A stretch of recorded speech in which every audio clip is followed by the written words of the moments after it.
Hi, in this video I'm going to show you how to remove and install the middle row seat in a Honda Odyssey.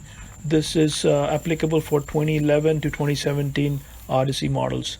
First of all, there are two possible positions for the seats. This is the standard position where the seats are touching each other, and this is the wide position if you need more hip or shoulder room, so you could separate the seats a little bit further.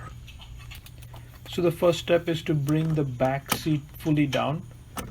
Next, using the lock release lever, lift the back seat and release the hooks from the back strikers, the floor strikers.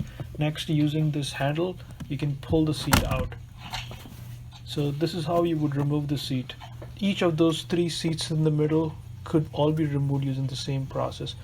To install them back, make sure the hook goes into the front striker.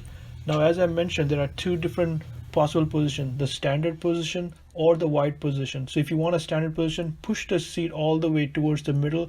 If you want the wide, pull it all the way towards the door.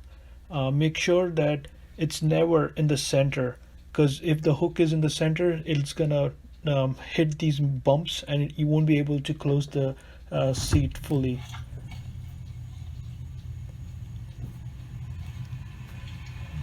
So once you selected your position, gently bring the seat down and press it till you hear the click sound.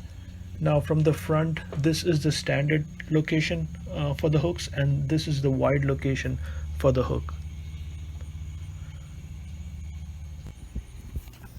Lastly, rock the seat back and forth to make sure all the hooks are secured to the floor. Thanks for watching.